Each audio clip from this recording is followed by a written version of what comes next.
dekat suara ini kan.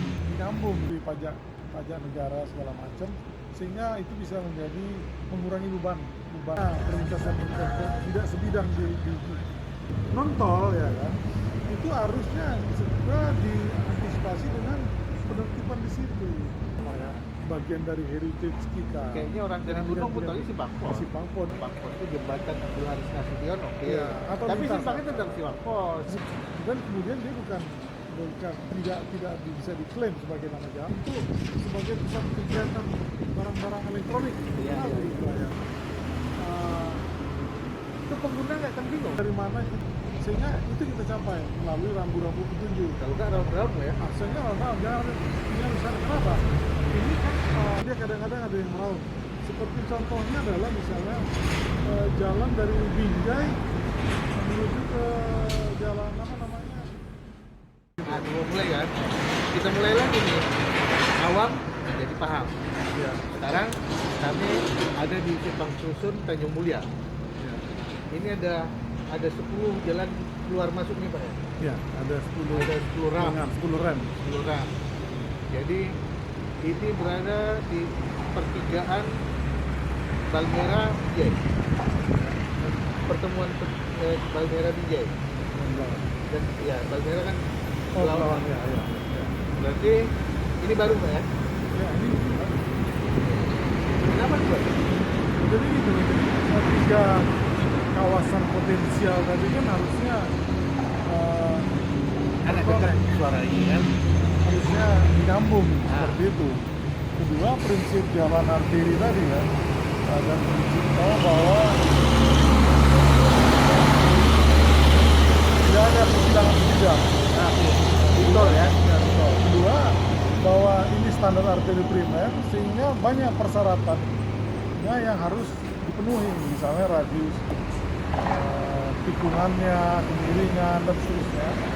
Maka itu akhirnya diperlukanlah jalan yang seperti ini. Oke. Ya kan? Tapi ini pertama nih di Sumut. Kalau saya kira malah ya pertama di Sumatera Utara ya, kalau Sumatera kalau 9 misalnya ya. Tapi kalau 9 sebenarnya tidak, dia menghindari sebenarnya bukan seperti ini. Sebenarnya persilangan Bukan multi section ya. iya, bukan multi section.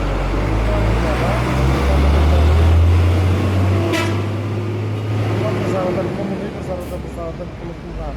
Kalau ini murni dari 3 persilangan. Kayaknya di sini cukup Pak ya, kita cerita.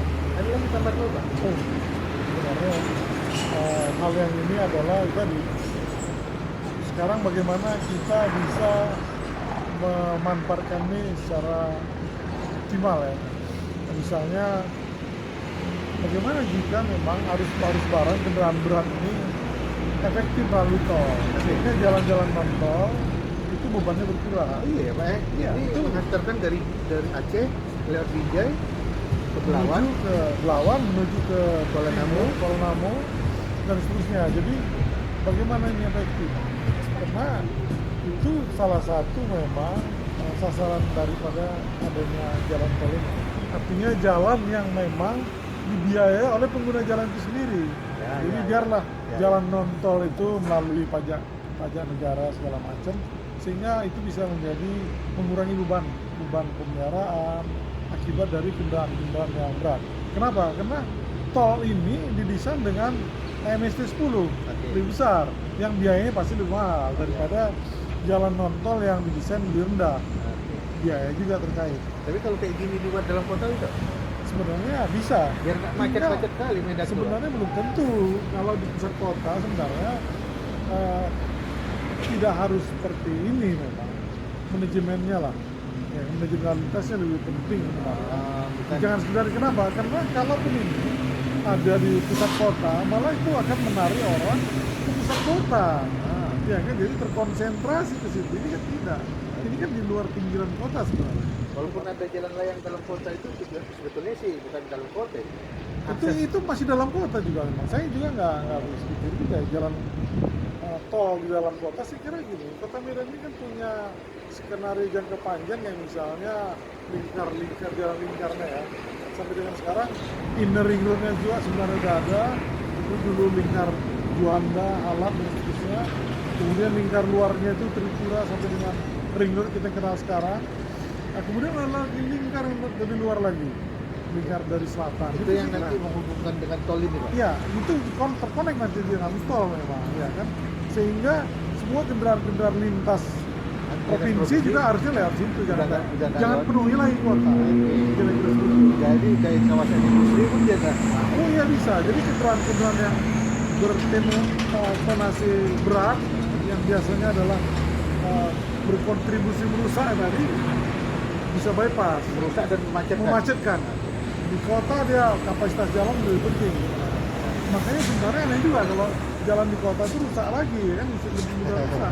Padahal sudah dibuatkan sarana supaya kendaraan-kendaraan berat itu tidak melintasi pusat Ya, kota. tapi apapun ceritanya, aku rasa ini pendapat aku loh, Pak.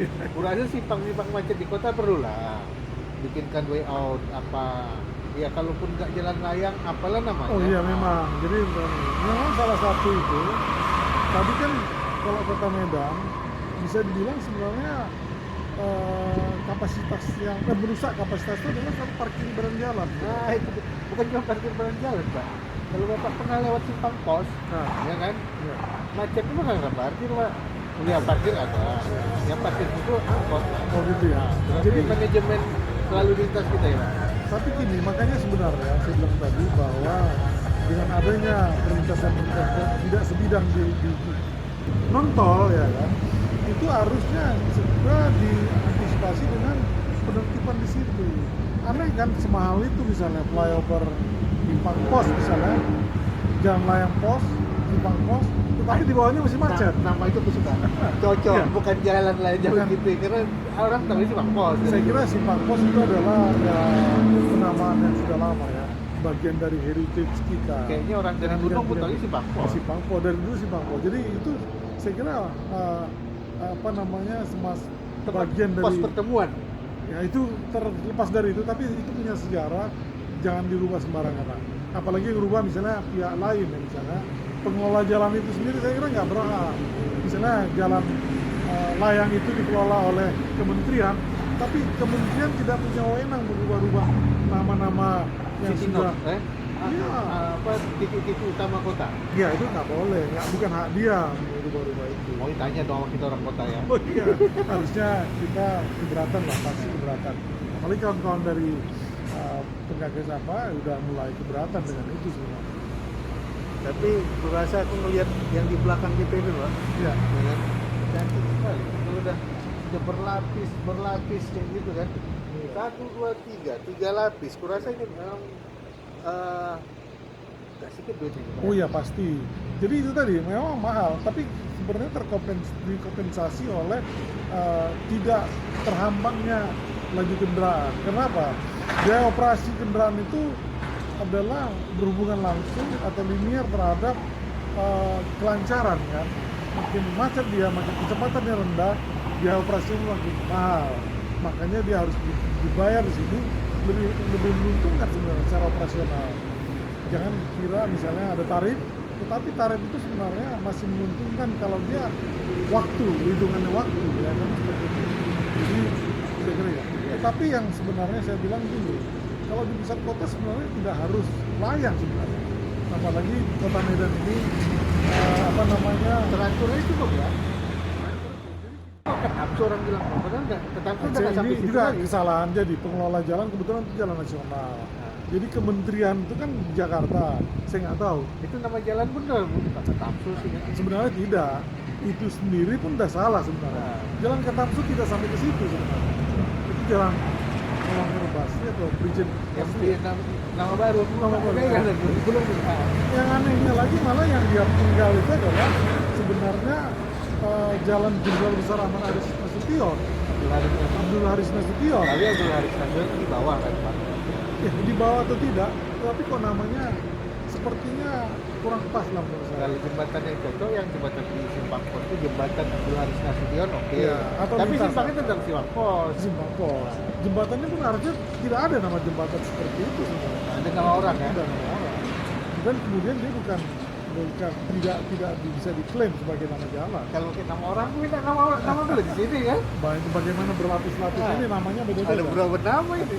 Ya, di kota Medan khususnya, saya merasa kalau flyover pun banyak, malah merusak. Seperti Brian, contoh bagus juga ya. Brian itu dulu adalah kota yang bisa dibilang adik dari kota Medan lah kira-kira gitu. Ya, Atau satelit lah ya. bisa dibilang malah lebih populer dulu Brian untuk sebagai pusat kegiatan barang-barang elektronik. Iya, Kenal iya. di Brian. Tapi sekarang kan jatuh kelas gitu. Gara-gara saya nggak tahu ya, karena ada flyover itu atau tidak. Karena ternyata beberapa gedung yang di situ sekarang turun kelas mati. Bukan di simpang pos pun gitu lah. Iya. Gedung-gedung yang kiri kanan apa sih, jalan layang itu relatif udah nggak tahu. Tidak nilai apa Nilai ekonomi, jualnya tinggi. nilai ekonomi turun ya turun. Iya, memang itu kelihatan. Malah ada beberapa yang pernah saya dengar berita itu digunakan oleh misalnya sekolah. Yang kabar-kabarnya katanya pun sewanya murah. Iya. Artinya ngeri. Jadi ada Sekarang satu keamanannya saya nggak tahu juga ya keamanan. simpang gitu pak. Tapi yang saya lihat yang sudah menjadi contoh sudah keburuk ya adalah Brian. Brian itu jadi sekarang udah jadi kota pusat kegiatan perekonomian yang menurut saya turun kan. Ya kan malah dulunya Iya. Yang begitu ya udah mulai jalan layang itu. udah mulai laku kan. Yang menurut dari saudara-saudara kita di Tiongkok malah kabarnya udah pensinya udah nggak bagus lagi gitu. Langsung full pensi. Kalau kita lihat di yang seberang sana pak ya, Iya. kalau kita lihat seberang sana, kita putar dulu kamera kita pak ya. Pak bisa dilihat ke sana ya? Jadi Oke lah. Seberang sana juga nggak jauh beda yang di belakang kita ini kan. Berlapis-lapis juga dia. Tapi situ jalan naiknya, ya kan? Tapi memang didesain kayak gitu pak. Kayaknya tuh rumit mungkin. punya memang rumitnya itu tadi itu Pak, persilangan 3 arteri Pak. Nah, Ini yang berat. Kedua memang itu pengguna nggak akan bingung pak. Ada pengarah. oh enggak, sebenarnya gini, ketika kita masuk jalan ini jangan pakai lagi logika, para rambu harus dari mana kita, makanya sebenarnya Ya, kalau- kita harus tahu tujuan kita mau kemana sehingga itu kita capai melalui rambu-rambu petunjuk. Kalau nggak round lah ya. Aksesnya orang jangan ini harus kenapa? Ini kan logika untuk jalan-jalan yang tidak ada konfliknya, titik konfliknya, artinya tidak ada titik konflik dalam persilangan jalan. Maka ikutilah rambu, karena dia kadang-kadang ada yang meraut. Seperti contohnya adalah misalnya jalan dari Binjai menuju ke jalan apa namanya Krakatau Ujung. Oh, ya. Kan meraut dia jauh dengan radius yang ini sehingga agak melewat dulu baru masuk ke sana.